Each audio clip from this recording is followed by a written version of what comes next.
I see so many missiles from the Iron Dome and rockets from Gaza Strip, and he's flying there. I think that Heletz was one of the spots that, for us, changed the whole situation this day.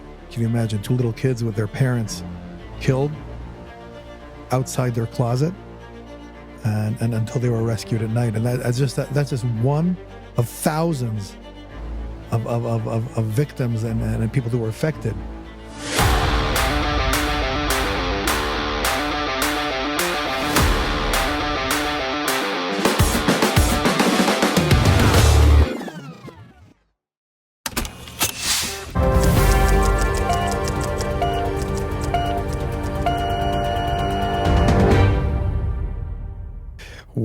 Welcome to another episode of Masters of Emergency. I'm Dovie, Maisel, Vice President of Operations for United Hatzalah. And I'm Elad Bachar, the head of the medical division. And today we have a very special guest with us on our very special series of October 7th events, a year after. We have Linor Attias, who's head of the Communications Department on her regular day job here at United Hatzalah. And on October 7th, she played a very, very vital role. Hi, Linor. Welcome. Hey. Welcome. Thank you. So we're a few hours into today already. And, it's very difficult, when we keep looking back. First of all, we still can't believe it's been a year. And I'll probably say this in every episode of this day. And we were even, just discussing in prep for this, going through our briefings and debriefings and everything. And every day we hear new stories that are coming up from that terrible, tragic day. And if we left you off at just before 9:00 in the morning, then we're going to continue in our timeline of this very challenging and horrific day. And we're now at 9:10 in the morning. I can't believe we've been sitting here already for a couple of hours taping and talking about what took place on this day. And we're only at 9:00 in the morning. But, 2 hours and 40 minutes after the beginning. And we feel like with events that could fill up a lifetime when talking about emergency medical services and response to incidents. And yet we're literally still at the beginning of this unfolding day, and Linor will share a lot of her experiences on this day and what role she played, and also in this time slot that we're running through now, to get a deeper understanding of everything that happened and the challenges and thinking Linor being a manager in the organization, when it comes to operations, she immediately takes off the communications vests and puts on the operational and commander hat.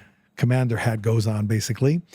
And Linor, Elad, and myself were here together in this room where we're taping, actually, when we were making the hardest decisions of this day.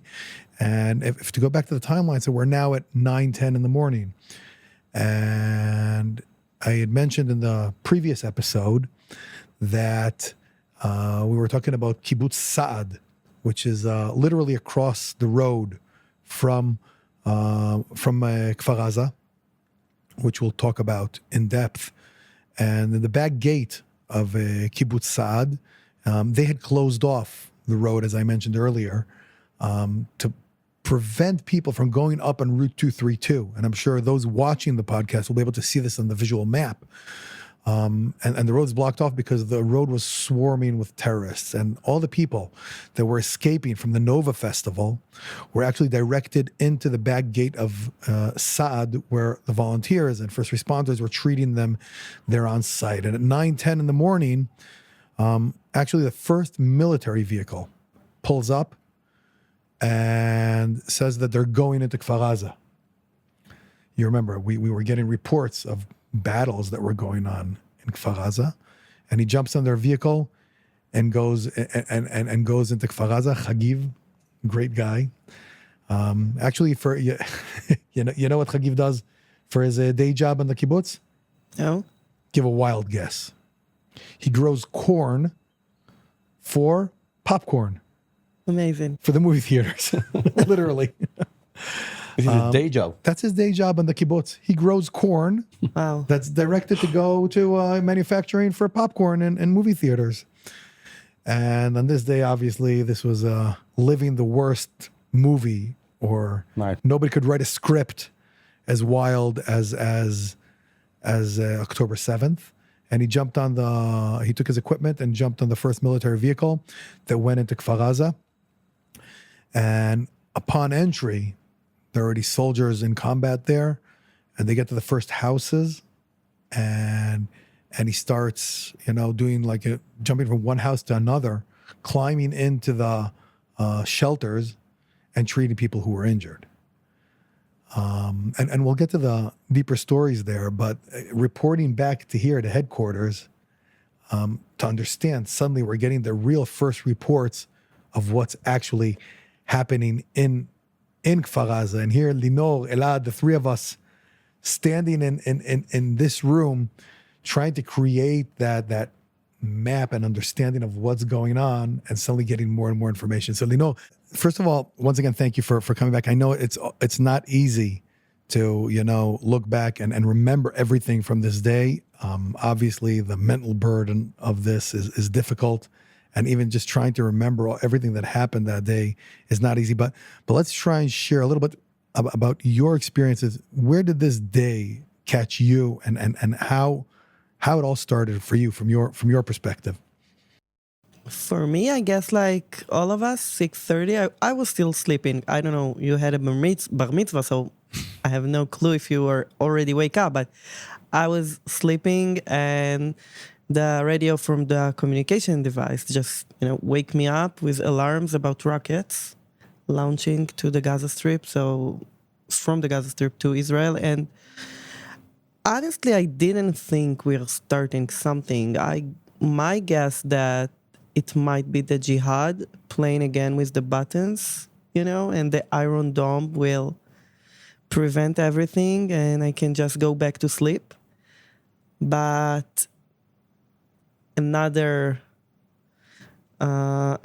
call from the dispatcher, and another one, and another one, and another one, and the minutes and the seconds in between was so fast.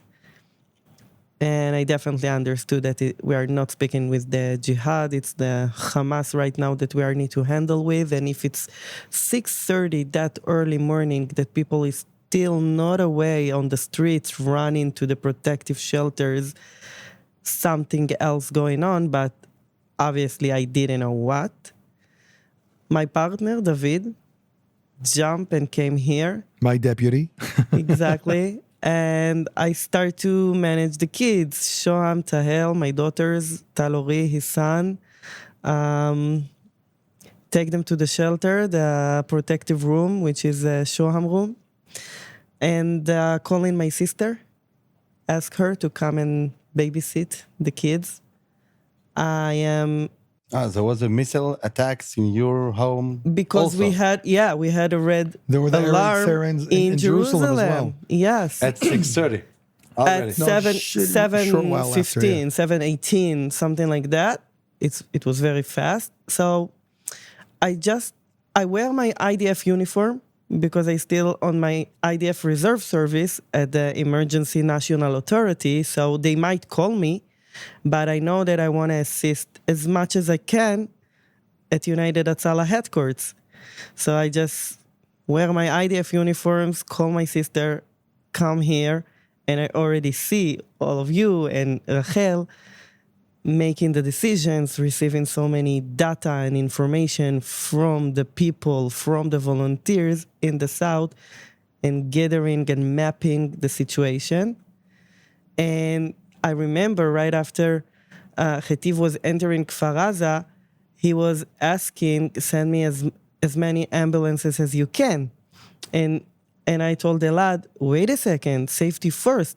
How can you send ambulances? It's a war zone. No, wait a second. We need to, and then we entered the room and we had this, conversation. I think that every episode of this October 7th, we'll talk about the safety issue and the dilemma about it. Every episode. Yes, we did speak about it, and we'll continue speaking about it, because I think the biggest challenge on this day was what we were all raised. I mean, all of us have been in EMS. Elad, you and me go back together. We've spoken about this. Go back, 20, 25 years together. But anyone who is in the EMS understands safety first, safety first, safety first. But what if there isn't any safety, and on the other hand, there isn't any help? What do you do? And it's a dilemma. Tough decision. It truly is. It truly is a dilemma and a tough decision. And actually, we made that tough decision here. I know. Elad, like you said, Linor was the biggest devil advocate here of challenging this, and we made that decision here in this room. When at a certain point, you definitely stood up. It was a very courage leadership from both of you. I always looking back at it, is the hardest decision of my life.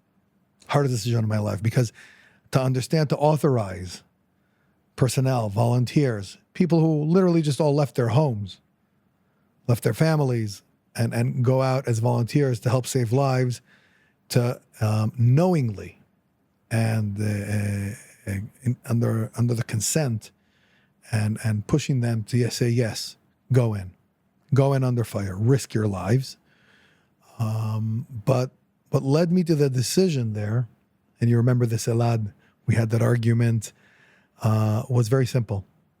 Dispatch right behind us over here, this room over here, is swamped with phone calls of people calling that they're shot, injured from either rocket shrapnel or hand grenades that exploded or whatever it was. It was a battlefield in the middle. Even being murdered, and they want us to come and take the body. And we're like, we can't stand aside. And we're asking the people out there, is there anyone out there? We're trying to, at this point, by the way, I think it was at 9/11 on our timeline. It actually is on our timeline. At 9/11 is when Avi, who you've seen on previous episodes, and we'll probably see on one of the future episodes of today, called the Ministry of Health and said two things. Number one is, where are the ambulances? And number two, offering our assistance for coordination of where do you want our resources sent to? And when not getting an answer, I made the decision. And I remember I said, we're not going to force anyone to go in. We're not going to judge anyone who doesn't want to go in. They can stay behind the parameters, and we'll talk about Heletz, our staging area at Heletz soon, Linor, which you led there at the beginning. And we said, anyone who's willing to go in, just make sure that they've got their protective gear, the bulletproof vests and helmets, preferably if they have some sort of sidearm or to hook up with some law enforcement officer or something that's out there, and go in. What a symbolic time it is that 9/11, you sent your decision. And we just had to remember. It was just, the horrible 9/11. Short while ago, 23 years ago, 9/11, which, by the way, when talking about... Oh my gosh, and it happened 9/11 on October 7, 23. Yeah. Wow. Wow. Crazy. Wow, Linor, I'm getting goosebumps here. Wow, that is creepy.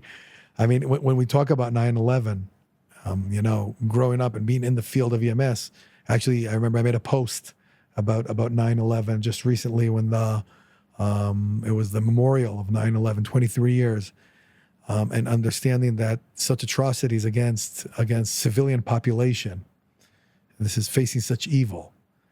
And this, in comparison, this was Israel's 9/11. But if you do the math per capita of the state of Israel, this is 37 times 9/11 in New York. Not that we're in any competition, of course, but it's a massive challenge. So 9/11, we contact the Ministry of Health, try to coordinate unsuccessfully. And at this point, we understand we're on our own and we need to do our best. And we called the decision.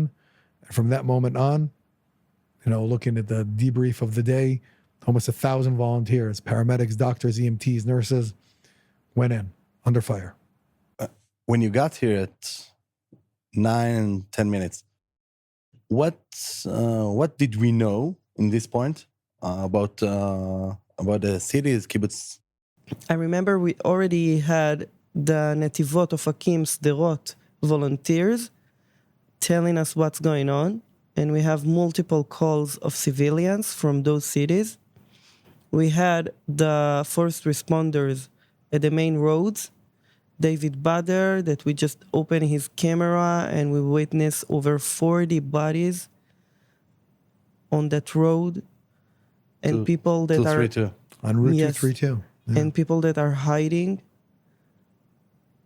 I had a WhatsApp message from a friend in the army that know me, and she's writing me, "Hi Linor, there is a kid saying his parents been murdered, and he's hiding in the closet. Can you help?"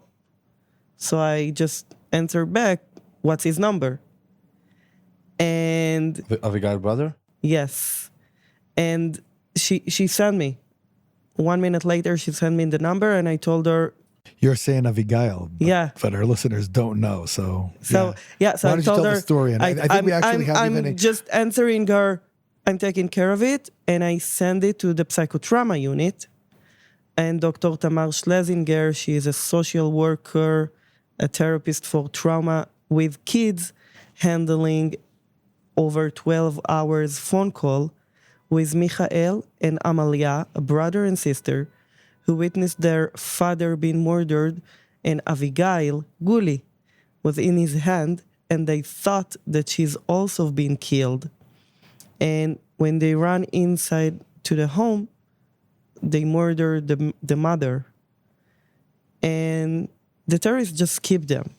He saw that they are still alive, and he skipped them, but they were hiding in the closet over 12 hours, that Tamar handling the situation with the traumatized kids and also with everyone else, the army, us, just to understand when somebody can just reach that house and take those kids out. coordinating. Yeah, we actually have a short video which we will present in a second. A snippet from that phone call that Tamar was on the phone with the kids for 12 hours. 12 hours until they were rescued from there. אם אתם תשמעו דיבורים בערבית, אז אתם לא מדברים אפילו מילה. ממש שותקים, ורק אני מדברת איתכם, כי אני איתכם עד לרגע של החילוץ. כבר שעת צהריים. הטבח בכפר עזה בעיצומו, קולות ירי מכל מקום. השיחה שהתחילה ב9:30 בבוקר נמשכת ברציפות, בלי שלאף אחד יש מושג אם יש בכלל בדרך כוח חילוץ. מיכאל, אתה מעדיף שאני אצלצל עוד 10 דקות, או שאתה מעדיף שנהיה מחוברים על הקו כל הזמן? אנחנו מעדיפים להיות מחוברים. אתה מעדיף להיות מחובר, אז אנחנו נהיה מחוברים על הקו כל הזמן. אתם גם לא חייבים לדבר איתי כל הזמן, זה בסדר שאני מקשיבה לכם, גם אם אנחנו לא מדברים. בינתיים אתם פשוט שוכבים בשקט כמו שאתם עושים על המדפים. אנחנו... מה? מישהו דופק בדלת? לא לפתוח את הדלת. לא לפתוח את הדלת. אני שנייה מעבירה את ההודעה. אתם לא עונים למי שדופק בדלת. אתם שוכבים בשקט, בסדר? אני איתכם. אתם לא לבד. בסדר? זה טוב שאתם לא עונים לי, אני יודעת שאתם איתי. יש עוד דפיקות בדלת? תענה במילה אחת, כן או לא? לא. Unbelievable. Just a short 2 minutes of a 12-hour phone call. And for those who who are listening to the podcast, this was in Hebrew, but it's Tamar is the social worker that Linor was talking about, and she's talking to the kid, and the child is saying that someone's knocking on the door, and she tells him to stay put and silent and not to answer, and it saved them. It saved them. It saved them. It saved them. Not only that, also the ability of us, the commanders at the organization, to make the right decisions. We didn't send the police. We knew already that we cannot send the army, and we knew that a medic is not the right answer right now for those kids, rather than a psychotrauma unit. Psychotrauma specialist. Specialist with, a specialist to kids also, not to adults, to know the essence that we have here, to know the human resource, the volunteers. Yeah, and we'll actually have an episode dedicated, episode 13, will be dedicated to the psychotrauma work that was done on October 7th and the days to follow. So tune in when for episode 13 on that. And this phone call, Linor, that you got from this text message that you got was at 9:27 in the morning, and these children were rescued near 10 o'clock at night. Can you imagine 2 little kids with their parents killed outside their closet, and until they were rescued at night? And that's just one of thousands of victims and people who were affected on that day. I mean, even it's just unfathomable. I mean, the more we go deep into this, it's unreal. So it's unreal, and the fast decisions that we made saved so many lives. Just really, it saved so many lives, because I remember that once we had this small conversation in the room, and you had this courage leadership to saying, we need to assist, we need to help, we need everyone to know how to, keep them safe, but also make the personal decisions to understand the risk.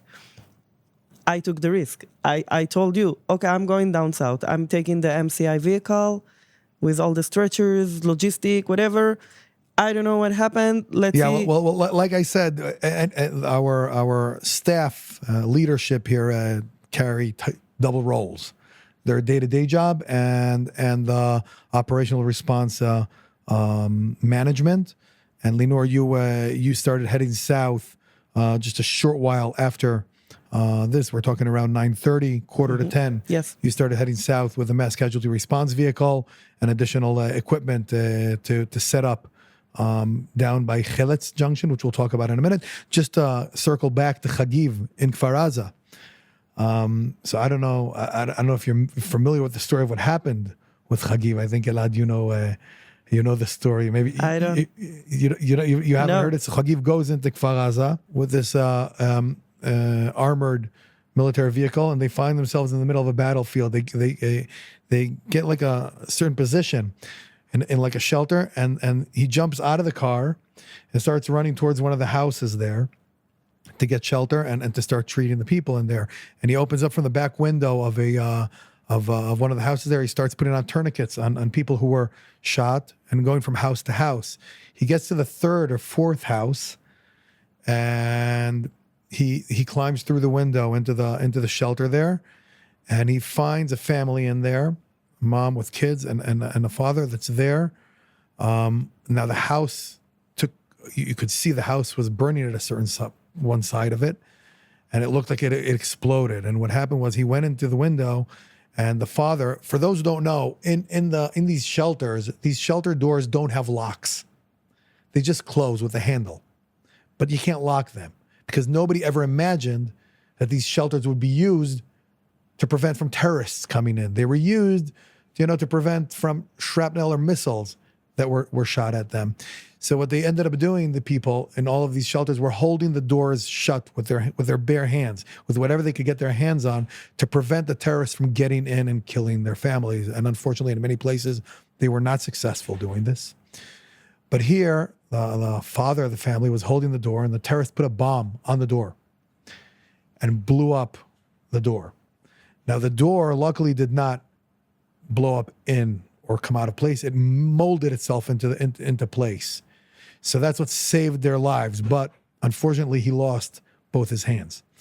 So Chagiv jumps in, throws on tourniquets on both hands, and then immediately he hears the shooting outside. He can hear that it's AK-47s and not the IDF weapons. Immediately they shut the shelter, and he was stuck there for the next 5 hours with the family there, trying to preserve this guy until the rescue forces only made it in later in the afternoon and rescued them. He spent the day in there, and then obviously after that he continued the operation. And that's just to circle back to that incident and moving on. We're already now at like 10 a.m.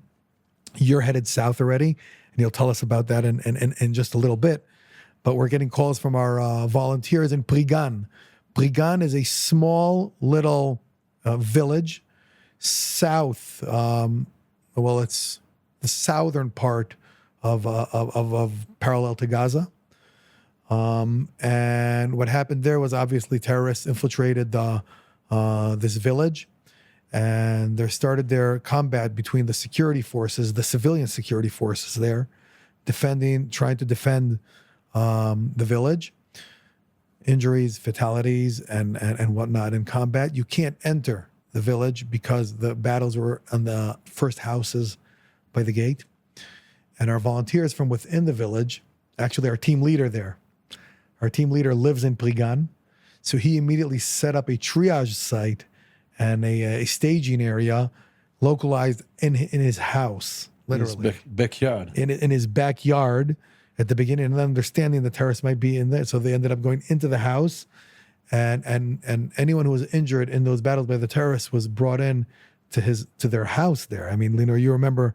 I remember we told him that we cannot send the ambulances because there is two ways to enter the kibbutz, but on the main roads, from the right and the left, there is terrorists fighting. No one can enter and just go through, and you're all by yourself, and we don't know for how many time. And people died there in his house. In his house because of the time. Yeah. Because the injuries, because there was no way to evacuate them. Yes. Can you imagine?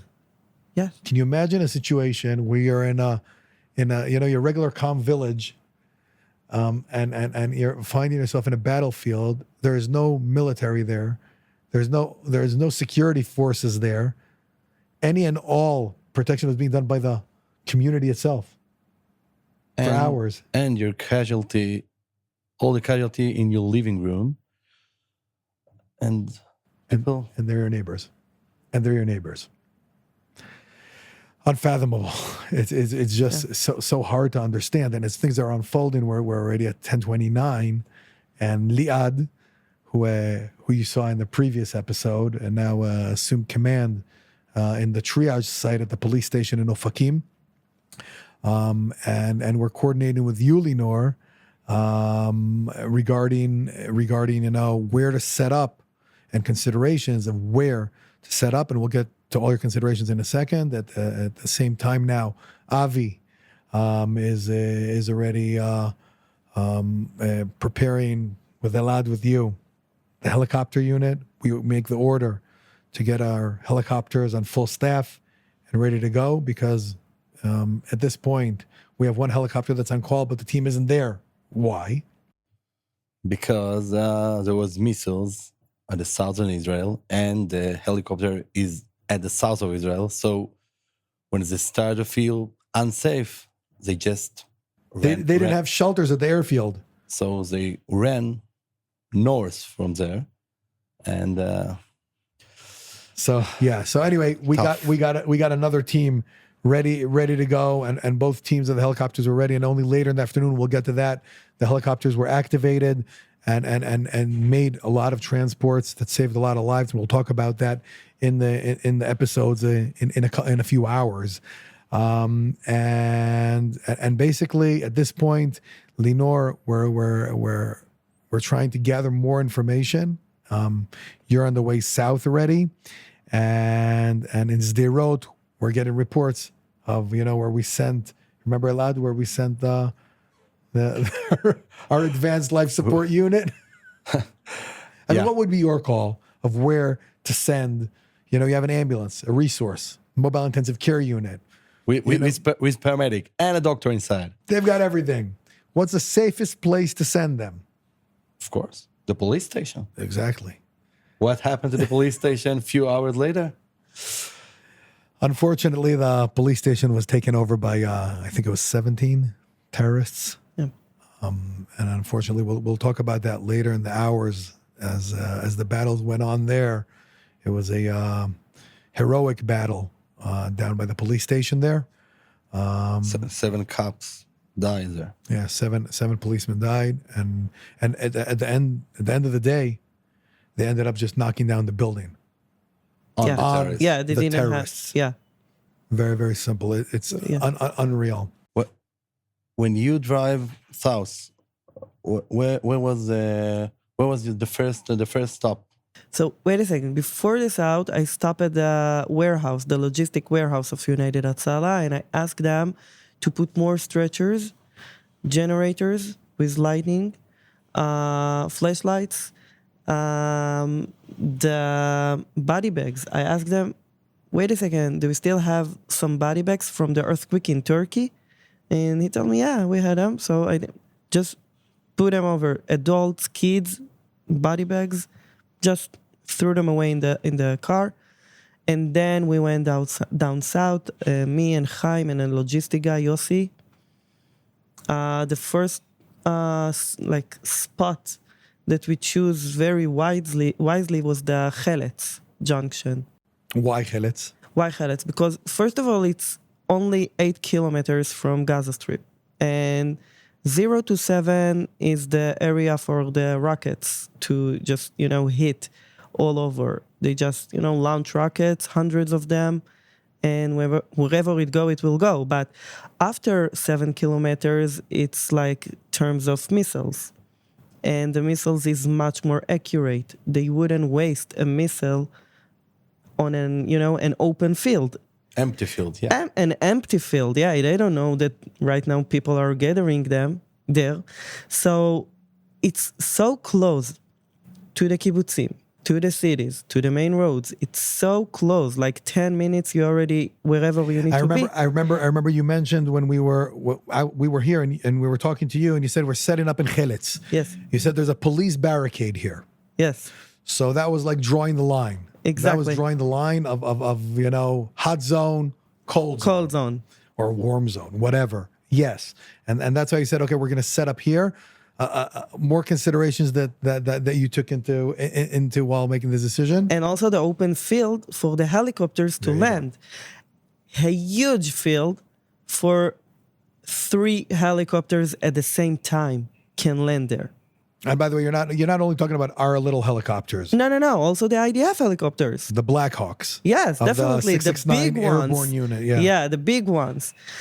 I remember the first time that I saw our helicopters was the first helicopter that landed there. Then after that, the IDF also bring them over. But I remember that I'm witnessing our helicopter just guiding through the pilot on my WhatsApp, and I told him, take left, take right, but I see the missiles. I see so many missiles from the Iron Dome and rockets from Gaza Strip, and he's flying there. It was like a miracle that I don't know what happened there, but it was unreal to guide a helicopter in a war zones with rockets in the sky. And we're talking above and behind and him. we're talking about a civilian arena. We're talking about, just nice old country roads. And our listeners should know that Iron Dome is not shooting missiles that are supposed to drop in an open field. Exactly. And the spot that Linor, very clever, choose is an open field. But I think that Heletz was one of the spots that for us changed the whole situation in this day. This was the spot that took place, and they treated, I don't know, hundreds of people. But I want you to explain why you choose this place big open field, but there is a road, the only road that supposed to. So it's a junction that you can just go out from the south very fast and enter the south. It's very close to Barzilai Hospital in Ashkelon, but also to Soroka Hospital in Be'er Sheva. So even the private cars can go behind, like do like a Detour to the hospitals and come back safely without entering even like to the war zones.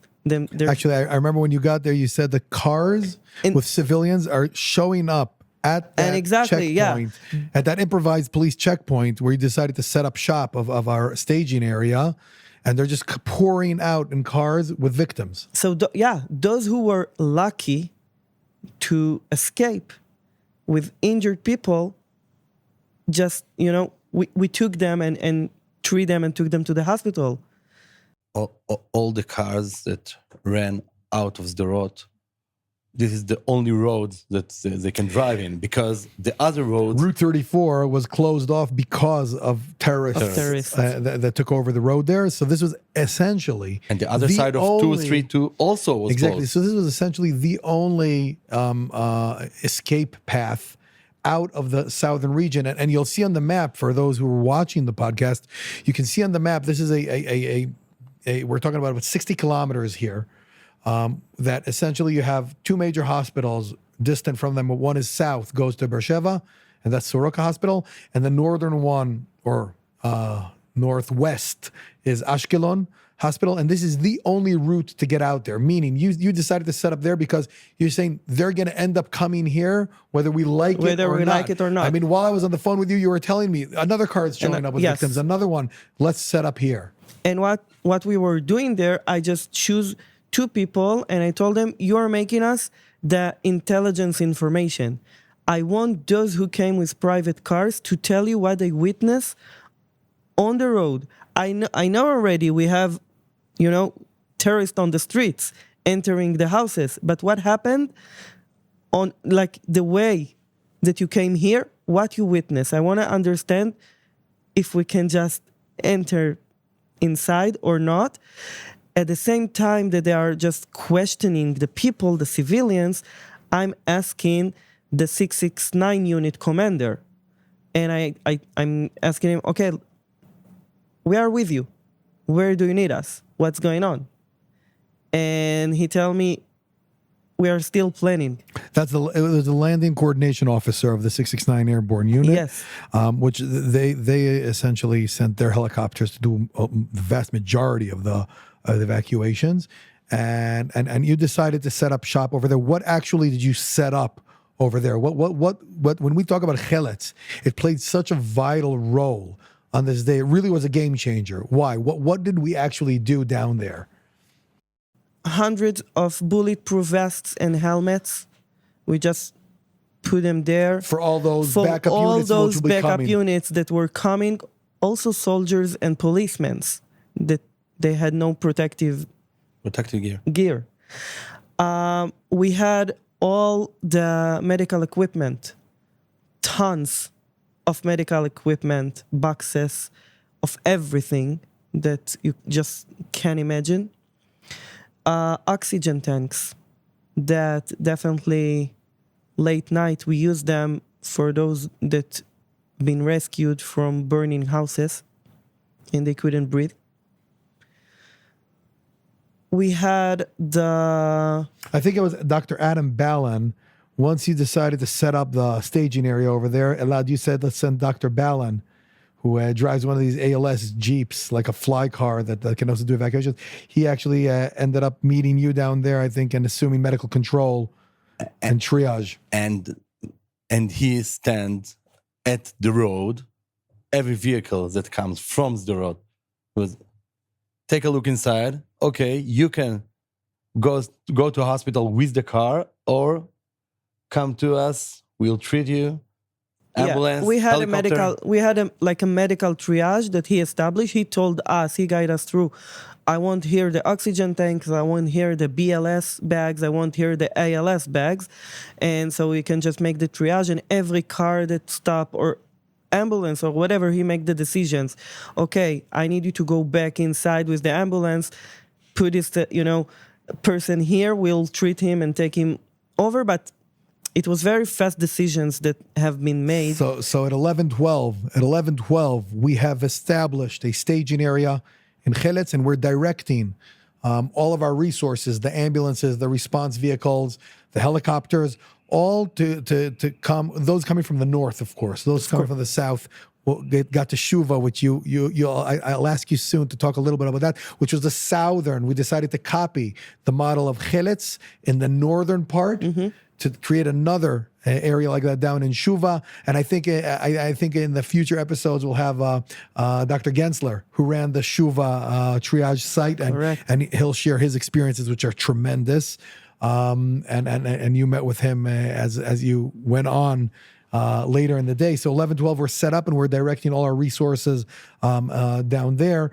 And we're starting to create at this point. You're not here anymore. You're already down there. I'm but there. Elad and me in this room are starting to create a heat map. You remember? Yeah. Old school whiteboard. A big whiteboard was pulled into here, and we started because dispatch was responding. They were giving resources, deploying resources to the different points popping up on the screen, and as best as we could. But we needed to create, because we understand the area is so vast, and it's just growing, and we're getting another village, and we're like, what is going on? This is like, it just keeps growing. I mean, if we thought at 6:30 or at 7 or at 8 that we know what's going on, this is just growing, and another village and another, and this is like, it was a true feeling. And Linor, you being down there, and even us just watching it from the screens here, it felt like the apocalypse. We know how emergency situation develops. It's never, stay the same as it started, but the way it developed there in the south, it's not only the areas that were multiple areas, it was multiple casualties, it was multiple panic attacks, it was multiple requests for all kind of different things that it even not our mission sometimes. And to know how to make in this huge chaos some kind of, minimum order and protocols, it was a very, I think that the secret how we managed that situation was to understand that we need a headquarters, to make these heat maps, but you don't tell us. I didn't know about the heat maps. I thought that I'm handling only one zone, and this is the only zone. Even it's funny because Liad, not funny, but Liad in the previous hour was talking about Ofakim. Yes. He was in Ofakim dealing with a full-blown mass casualty incident with over 50 fatalities, treating hundreds of people that were injured within Ofakim and those pouring in from the Nova Festival. But he knew something, just like you knew something, but nobody really saw the big picture. And what we did here essentially was we started creating that big picture. And I would say that around 11:30, we already had a full map of exactly what was going on. And you know what? It was just shocking. Only the day after, I really understood. I didn't heard about pre-gun. Only on the third day I heard about pre-gun area. It was for everyone there. It was like that. It was, but eventually it was very smart, because once I believe that this is a situation I can handle with, I'm handling the situation. I'm not, giving up because I'm saying, oh my gosh, it's too big. It's way above our ability to handle. I think that it's only one zone, one city like Liad, one zone of kibbutzim that I'm trying to understand and gathering information, and I give you the updates and you give me what we can do, what we cannot do, and that's it. We are handling the situation. Yeah, so like at 12:24, 12:24, you tell me, okay, Dovie, or you're actually told Elad, not Dovie, that the landing pad is ready and you're fully coordinated with the 669 Airborne Unit. And we're just gathering all of this data. You notifying us that you're fully coordinated with 669 and Heletz, you're set up with Dr. Ballin, which is, I think, already there. With you, with the triage site, you're already treating. I know that by, I think it was around 12 already, you were describing hundreds of victims that were coming in private cars, military vehicles, just pulling up on that road and literally throwing off victims at you. And going inside. And going back. And just going back. Especially the security forces. Yes. Were bringing out victims and going back. And whatever resources we had. And it was interesting. I'd like just one word to hear from you about volunteers that came there. You know, coming from Tel Aviv, from Modi'in, from Jerusalem, backup units as we call them. Coming with the holiday. Coming in their holiday outfits and everything. But my question is like this. We made the decision to allow going in and treating, but we said we never force anyone. Just to hear from a firsthand perspective of what it felt like at that point, by that checkpoint there. Which volunteers, how did they react? I'm sure we had a lot that they didn't want to cross, but we had hundreds that did. How did that feel on that end? So at that time, the IDF asked us to come to Kfar Aza, to the yellow gate of Kfar Aza, because they're gonna... that was later in the day. Later in the day? Yeah. Not that later. It was a little bit later. Believe me. I have so many black spots in my memory. It's black spots. Yeah, I have so many black spots in my memory. But I remember the decisions that people just came and told me, I want to stay here and help. I don't want to enter. And I told, great, we need you here. We need you here. To triage and treat. The triage, the logistic, to organize everything, to... we have, like you have, only 3 minutes. That's it. When the ambulance is arriving, you need to understand what he's missing now. He need more tourniquets. He need more, I don't know what, gloves. Put it in the ambulance. You have only 3 minutes because then you're going to have another ambulance that is arriving. Like a pit stop of Formula One. Yes. Literally. Exactly. Literally. Because we understood that there are no resources in there.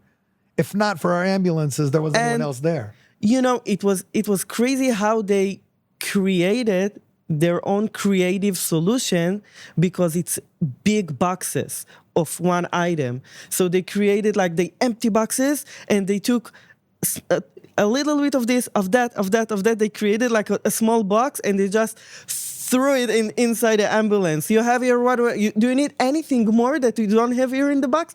It just... I know it was actually interesting because volunteers that transported victims, we spoke about this in the past hour with Liad, about transporting victims in the private cars.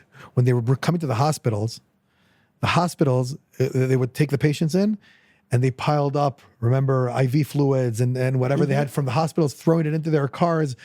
Because even the hospitals understood that this was such an apocalypse that take it, you'll need it out there. And that it was unreal. Yes, and we had those ones who was just tied to the doctors, and he gave them the permission to handle the drugs. And because the ambulances, they needed more, advanced ambulances, they needed more drugs, and the needles, the amount of the needles, you want to explain what? Needle decompressions for T-packs. Yeah, T-packs. Chest injuries. There is air that flow between the pleura, and then you need to decompress this air. So you put so that the lung doesn't collapse. Needle decompression, and then the lung does not collapse. And we did we did a lot of them. A lot of them, thousands, hundreds. I don't know how many, because 104 I saw with a needle that we just opened his chest in the field, and it saves a lot of lives. But think about bringing more equipment to the doctors and the paramedics that are entering inside, and also the IDF paramedics. So the doctor at the triage field at Heletz, he just created 2 responsible medics that in charge of all the huge, expensive, special equipment for the doctors. Yeah, unbelievable. Fast learning. Unbelievable. Very fast learning. So I mean, we're now holding it around 12:30 in the afternoon. Maybe just before we start wrapping up, maybe Linor, just try to share a few more words about how the rest of your day looked like. Well, not the day, the rest of the 24 hours to follow, because I know that we were talking to each other until late Sunday afternoon, which was the day later. So just to wrap up from your end, a little bit about your experience, facing, I mean, such an incident, which no one could ever imagine. It was very hard. As a commander, to make so fast decisions, which can totally be wrong. You know that you're taking a risk with your decisions that you're making, to create protocols to prevent or to keep the safetyness of the people, of the volunteers themselves. Like, you need to have at least one with a weapon, which now is a hilarious decision. It's not like, it couldn't help. But if someone is like pretending to be injured on the street, take 300 meters away, open the camera, see and witness if it might be an ambush of terrorists. And it did save a lot of lives because it happened to us. And on the triage that we opened in Shuva, to tell them, take out the generator and the lightning for the dark. And they told me, come on, Linor, see how many lights they have here. It's a main road. And I told them, wait a second, but if a rocket's going to hit the main electricity line, we're going to be in dark. And this is what happened. So it was the only light. It's like you know what they say, what's a right decision and what's a good decision? A right decision is the one that's made during the incident, and good only in retrospective will we know, was it a good decision or not? Yeah. And on my way, the first time I went inside the war zone to witness the bodies in the middle of the road, cars and bodies of people in the middle of the road, and to understand what happened to them at the last moment they've been dying. You understand who was running away, who was just lying over his kids to protect him and find his death together with his kid. You understand the last minutes that they were still breathing. Horrific. And to disconnect the feelings and to take a very cold decision and ask the volunteers, let's take the bodies to the side of the road. And they told me, we don't have time for that. We need to save life. And I told them, we are saving the body, because if the tanks come, they cannot just drive zigzag in between like we are doing with the vehicles. The tank cannot just drive in zigzag. And let's bring the minimum respect for this person and his family. Can you imagine driving your ambulances down a country road between tanks and whatnot? Linor, yes. First of all, I think that to come to closure of this episode is to talk about our takeaways from it, and that's decision-making factors that we want to take into consideration in any incident, but of course on such a large scale, making those decisions of where to create that staging area, looking at the situation unfold in front of you. You see the cars swarming at you with victims. You see the police barricade. You see the field. Doing 1, 2, 3, understanding, okay, this is the right decision to make, because this is, from this point on, this can affect our whole response mechanism. So decision-making, taking in as many factors as you can from around and making the right decision, and then understanding that it was a good decision. I think that is our primary takeaway from this episode. Linor, we could sit for hours and go on and talking about this. I want to thank you. And we're going to wrap up here at 12:34 on October 7th. Wow. And we can't imagine. It's still, we're not even. It's just the beginning. Literally. Wow. Literally. And on the next hour, well, in the next minute, ahead is waiting for us Chezi Rosenbaum, a truly devoted and amazing superhero volunteer that lives in Kiryat Malachi, which is in Hebrew, in direct translation, is Los Angeles, of of Israel, a southern city, and we'll be able to hear his encounters of this. So Linor, thank you so much. Make sure to subscribe. Thanks. Make sure to share and join in for the next episode. Follow us on social media on all platforms, and remember, in emergencies, preparedness and considerations and practice save lives. Thank you very much. Definitely. Thanks. Thanks, Linor. Thank you.